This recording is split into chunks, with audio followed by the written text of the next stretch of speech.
आज चाहिँ म तपाईँलाई आफ्नै जिन्दगीको भोगाइ र एउटा कहानी सुनाउँछु। म चाहिँ सानै उमेरमा ठुला जिम्मेवारी बोक्दै ठुल्ठुला जिम्मेवारी उठाउन तयार हुने मान्छे हो। मैले साँचो भन्नुपर्दाखेरि बचपन मैले जिउनै पाइनँ र जिइनँ पनि। सानै उमेरमा म ठुलो मान्छेहरूको सङ्गत गर्ने, ठुलो कुराहरू सोच्ने, सामाजिक विभिन्न किसिमका कामहरूमा सहभागी हुने, सङ्घ संस्थामा इन्गेज हुने त्यस्तो किसिमको स्वभावको मान्छे थिएँ। तर मेरो के चाहिँ बुझ्यो भने जिन्दगीमा सबैले आफ्नो ठिक समयको चाहिँ समय हुन्छ नि, जुन समय समूह हुन्छ त्यो अनुसारको जीवन जिउनुपर्छ।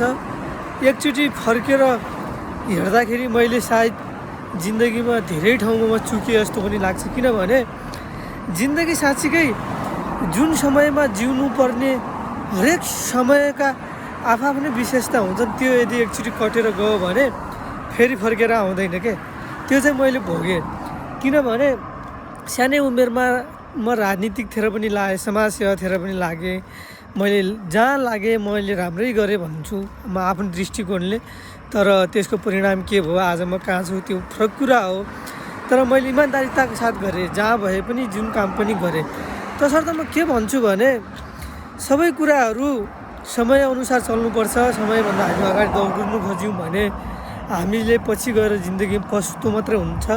तसर्थ अहिले पढ्ने समयको विद्यार्थी भाइ बहिनीहरू हुनुहुन्छ भने पढ्नुहोस्, राम्रोसँग पढ्नुहोस्, साथीभाइसँग घुम्नुहोस्, रमाइलो पनि गर्नुहोस्। तर कस्तो छ भने भोलिको जिन्दगीका लागि एउटा बेस पनि तयार गर्नुहोस्। भोलि तपाईँ के बन्न चाहनुहुन्छ, कस्तो मान्छे बन्न चाहनुहुन्छ, त्यसको लागि बेस पनि तयार गर्नुहोस्।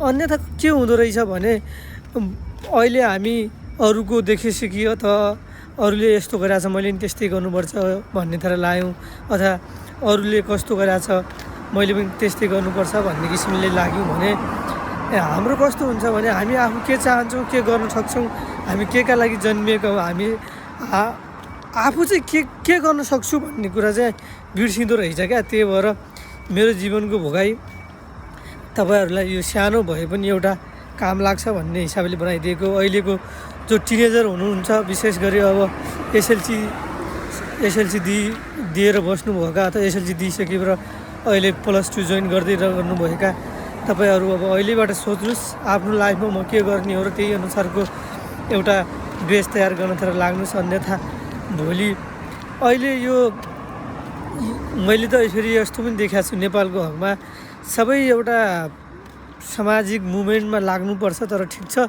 तर सबै अरूका लागि प्रयोग हुने किसिमले जसले जहाँ बोलायो त्यहीँ जाने, सामाजिक काममा यदि आफ्नो इच्छा पनि छ भने त्यो पर्टिकुलर टाइमहरू मैले कुन टाइम कुन समय दिने भनेर फिक्स गर्नुहोस्।